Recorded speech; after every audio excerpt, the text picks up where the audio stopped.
voudrais revenir sur les peines d'inéligibilité pour les violences.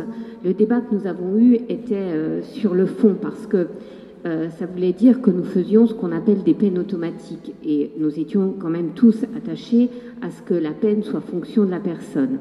Donc c'est vrai qu'il y a eu un gros débat au moment de la loi égalité et citoyenneté, qui d'ailleurs n'a pas été tranché à ce moment-là, puisque c'est dans une autre proposition de loi qui, elle, pourrait répondre à la préoccupation que nous avons, qui est la loi qui est obligation de casier judiciaire vierge pour les candidats à une élection présidentielle, législative ou sénatoriale, et on a fait la même chose pour les élus locaux. Donc je pense qu'on est sur le bon chemin, puisque cette PPL, elle émane d'un groupe, mais bon, elle a été votée de manière unanime, enfin, d'un certain côté de l'hémicycle. Je pense que ça pourrait être le vecteur qui pourrait nous amener, parce qu'elle a permis de faire naître le débat et surtout de trancher l'idée de l'automaticité de la peine pour laquelle nous sommes fréquemment, si on le prononçait, on serait condamné par la Cour européenne des droits de l'homme. Donc, et ça, c'est très important, parce que c'est pour ça qu'on n'avait pas mis ça dans la loi égalité citoyenneté, même si, je le dis, on avait, plein de dispositions qui amélioraient la lutte contre le racisme et les discriminations, et qui, dans beaucoup de cas, permettent de répondre aux interrogations qu'on a eues. Pour mémoire, c'est là, alors, l'exclusion de l'excuse de provocation en matière d'injures racistes ou discriminatoires, la possibilité pour la juridiction de requalifier les différents délits de provocation, diffamation et injure. Ces différentes qualifications pouvant se remplacer les unes les autres.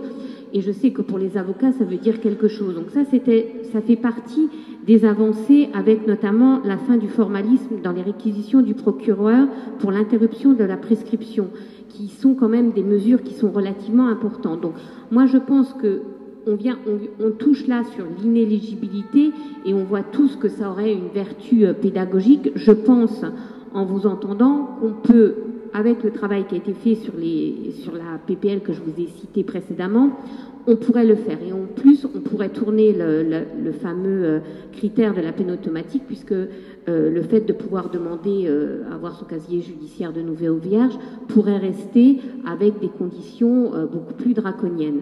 Maintenant, moi, je vois aussi que dans les affaires qui nous... dont on parle, elle soulève à mon avis trois problèmes qui ne seront pas résolus par la loi. C'est la formation des magistrats, parce que je pense que pour prononcer une peine pour racisme, pour discrimination, à part, moi quand j'étais élue locale, il y avait un chef d'entreprise qui avait mis texto dans le texte, je ne veux pas de noirs ni d'arabes. Je veux dire, on sait très bien qu'on n'aura aucune condamnation, parce qu'on va toujours trouver une excuse. Donc je pense qu'à un moment donné, l'arsenal juridique, il est là, mais qu'il faut s'attaquer à la formation des magistrats. Et ça, ce sont des choses qui avaient été... on dit toujours il y a l'intention du législateur, mais qui ont été bien pointées et qui malheureusement, qui se font par décret, puisque c'est dans la formation des magistrats. Je dirais aussi que la justice du XXIe siècle a donné la possibilité de l'action de groupe, et moi je pense que la première chose à faire, c'est de créer une action de groupe, parce que quand on touche au porte-monnaie, je le dis sans embâgage, je pense que les personnes réfléchissent à deux fois, et que ça fait boule de neige, ça fait vertu pédagogique. Et puis je dirais que la troisième des choses, c'est le troisième et quatrième qui vont de soi, c'est l'éducation. Quelque part, c'est à un moment donné, là vous avez parlé des élus, vous avez parlé des cas les plus emblématiques, mais il y a aussi le racisme ordinaire qui, moi, me paraît encore plus important, les blagues soi-disant de comptoir, qui là sont... Et ça, je pense qu'on ne peut lutter que par l'éducation. Et quand j'ai parlé de l'action de groupe, bien évidemment, il y a l'accompagnement aux victimes, avec le fonds d'aide aux victimes qu'on a essayé de mettre en place. Donc je pense que ça, ce sont les vrais leviers sur lesquels il faudra ajouter.